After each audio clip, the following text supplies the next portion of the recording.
Bonsoir Ludovic Deblois.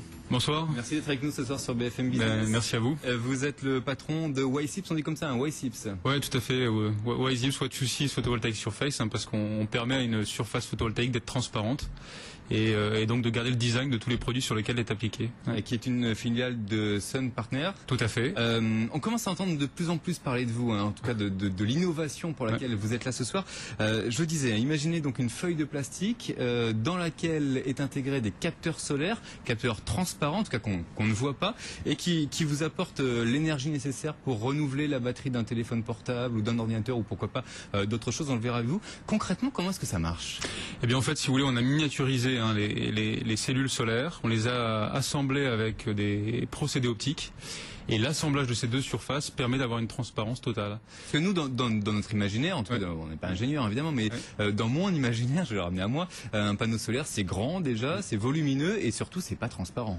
Voilà, si vous voulez, c'était l'idée de départ, c'est de se dire, on est dans un monde qui bouge. Un panneau solaire, c'est le même qu'aujourd'hui, qui a 20 ans, et le monde qui bouge, il a besoin que le design des produits soit attractif. Et donc pour ça, il nous est venu l'idée de développer une cellule transparente pour permettre à tous ces produits d'avoir des surfaces productrices d'énergie. Ce que j'appelle moi des surfaces intelligentes, et qui demain ont d'autres fonctions que celles qui leur sont attribuées. Alors évidemment, sans développer et sans dévoiler des secrets d'État, quel est le secret justement pour que sur cette feuille de plastique, qui est l'épaisseur de cette feuille de plastique, c'est quoi à peu près globalement? C'est quelques centaines de microns, pas plus. Et une feuille de papier comme on peut en avoir dans notre cuisine pour emballer des aliments alimentaires? Ouais, c'est même plus fin que ça, tout à fait. On va faire rentrer des cellules et à les rendre transparentes.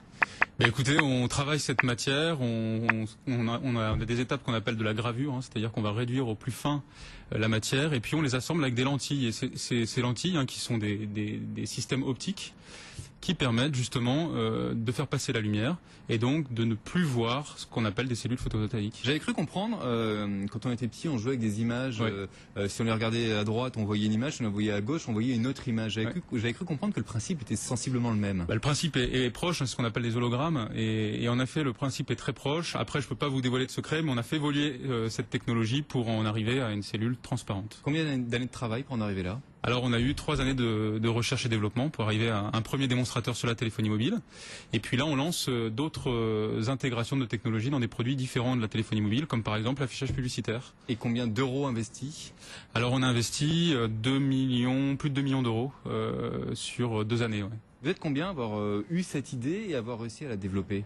Cette idée, on était 2 à la base à avoir cette idée, et puis petit à petit aujourd'hui on est une quinzaine. Voilà.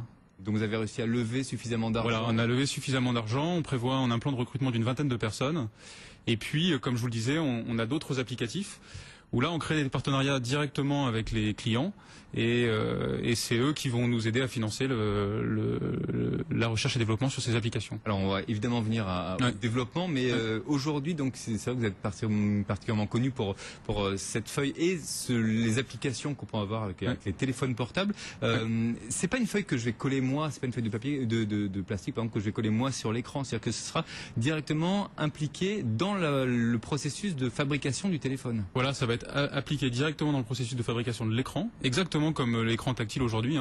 Les écrans tactiles, ce sont des fines couches qu'on vient déposer sur les écrans, qui sont intégrées dans le processus de fabrication. Notre film sera une couche supplémentaire et l'écran va être délivré derrière aux fabricants de téléphones qui vous pourront livrer à leurs clients des téléphones équipés de nos technologies. Et ça change évidemment rien au fait que le téléphone soit tactile ou ne soit pas tactile. Ça ne change rien, exactement.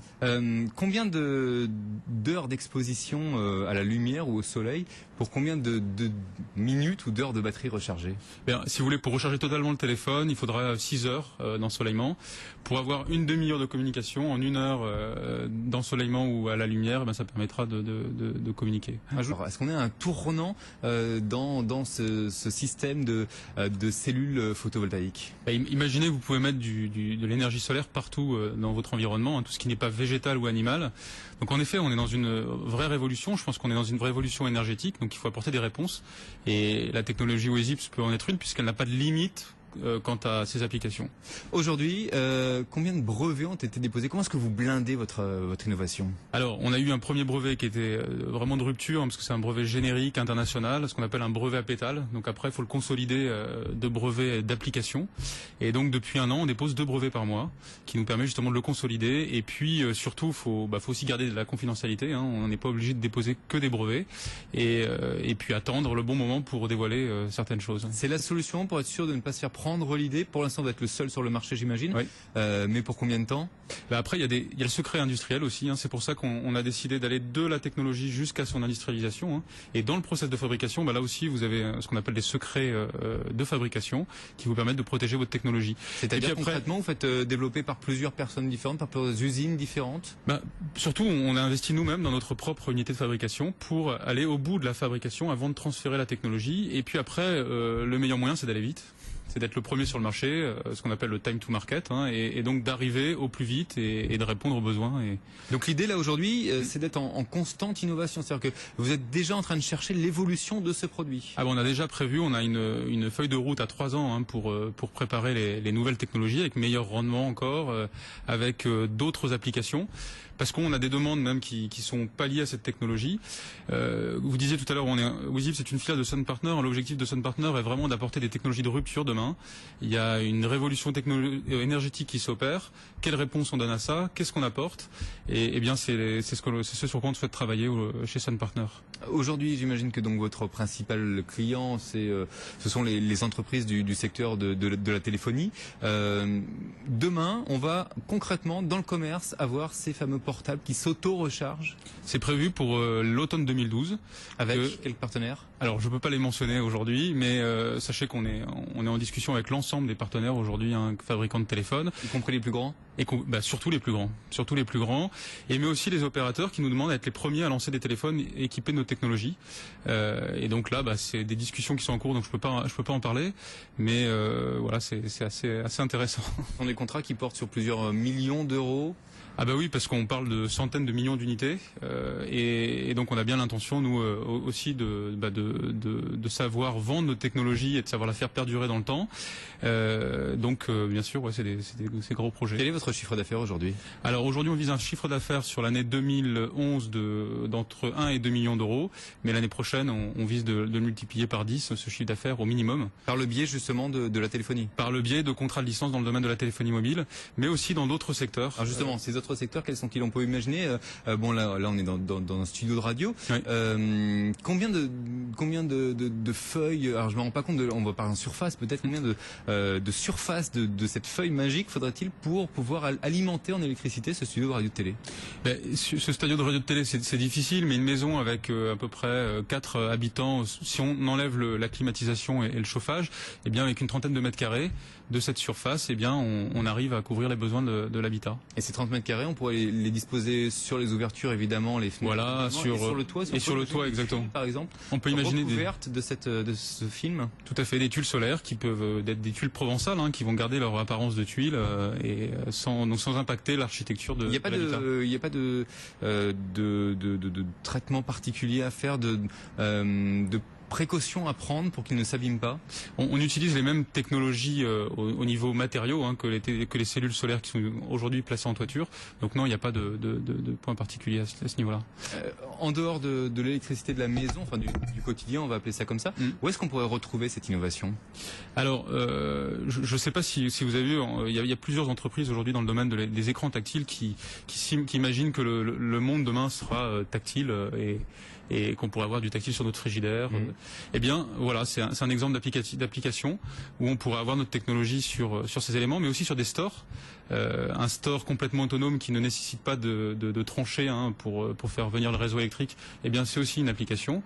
Voilà, le matériau même qui constitue le bâtiment. Imaginez des bâtiments colorés, on en a souvent dans des zones d'activité. Eh bien, ce bâtiment pourrait être producteur d'énergie sans changer son design.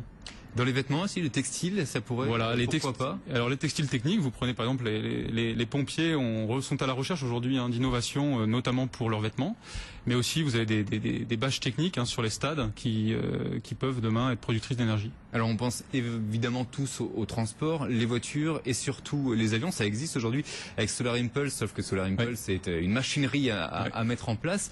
Vous travaillez également sur cet axe de développement? On est très sollicité dans le domaine du transport et en effet on travaille sur cet axe. Alors à chaque fois qu'en fait on a une intégration à faire dans un de ces produits, il y a de la recherche et développement. Donc c'est pas des projets qui vont sortir demain. C'est-à-dire que globalement vous êtes en train de me dire que je vais pas reprendre la même feuille que celle qui est utilisée pour le téléphone, la mettre sur mon toit, sur ma fenêtre ou sur ma voiture. Voilà, c'est pas la même parce que comme vous le disiez tout à l'heure, les contraintes par exemple sur le bâtiment sont différentes des contraintes dans le transport. On a par exemple des fabricants de bateaux qui nous sollicitent. Là, il y a des contraintes marines. Il faut que le composant puisse s'adapter aux contraintes marines. Donc à chaque fois, il y a 1-2 ans de recherche et développement. C'est le cas d'une application d'ailleurs sur laquelle on vient de finaliser un contrat de partenariat dans le domaine de l'affichage publicitaire. Où imaginez que toutes les affiches publicitaires qui nous entourent deviennent productrices d'énergie. On a signé un contrat avec Prismaflex, qui est un fabricant français d'affichage publicitaire, et ça va être le premier fabricant à pouvoir annoncer un panneau d'affichage autonome sans impacter le design, puisque c'est l'image elle-même qui va produire de l'énergie. Aujourd'hui, Ludovic Dubois, vous n'avez pas besoin d'aller prospecter. On vient, il y a une queue devant votre porte. On est obligé on a mis en place un système pour traiter justement toutes les demandes, parce qu'en effet il y a énormément de demandes, de sollicitations. Par mois, par exemple par semaine, ça se chiffre à plus de 100 par semaine. Il y a quelques semaines, on a atteint des pics à 200 demandes par semaine à traiter. Vous pouvez concrètement répondre à toutes ces demandes, ou aujourd'hui vous dites bon là, vous nous disiez 2 ans de travail concrètement avant d'arriver à une innovation. J'imagine que sur 200 demandes, c'est juste injouable. Voilà, c'est injouable. Donc nous, ce qu'on fait, c'est qu'on a mis en place une sélection interne qui va dépendre de la capacité du partenaire à atteindre des marchés colossaux, de sa capacité d'innovation, et puis également de sa rapidité à enclencher un projet de partenariat, parce que encore une fois, c'est une technologie qui doit être rapidement sur le marché, et voilà. Alors là, on parle de chez nous, zone euro, le monde, même, enfin les États-Unis, des pays qui se portent plutôt bien, même si les marchés nous disent le contraire en ce moment.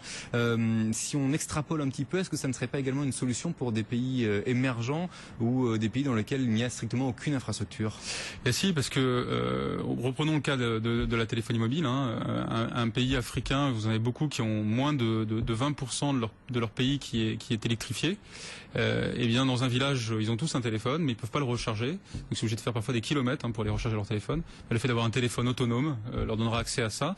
Et ce qui est important à la fois pour des raisons sociales, mais aussi économiques, parce que dans ces pays, ça leur permet notamment de regarder comment évolue le marché de l'agroalimentaire et de pouvoir exercer leur vente de matières. Je pense également à des pompes électriques éventuellement. Alors là, on aura peut-être moins besoin pour des pompes électriques de notre technologie de transparence, parce que là, ce qui est recherché, c'est plus la performance et la production d'énergie. Et pour ça, Sun Partner a créé une autre filiale qui s'appelle AxioSun, et là qui développe des systèmes à concentration. On concentre l'énergie solaire, on la rend moins coûteuse, et on permet à ce qu'elle produise beaucoup plus. On n'a pas parlé de prix. Quel est le prix de revient d'1 mètre carré de cette de ce film, ça va dépendre des applications. Pour la téléphonie mobile, on a déjà le prix, parce que comme je vous le disais, c'est déjà une réalité. On vient d'acheter la ligne de fabrication, et là on a 1 euro pour un écran de 500 cm². 50 cm. Ouais, 50 cm. Vous le revendez, vous, 1 euro au fabricant, à l'industriel qui va fabriquer le téléphone? Non, on le vend voilà, exactement, 1 euro au fabricant de téléphone. Ouais, tout à fait. Très bien, merci beaucoup, c'est passionnant. Merci beaucoup, merci à vous d'avoir été avec nous. Je rappelle donc que vous êtes le président de Waysips. BFM Business.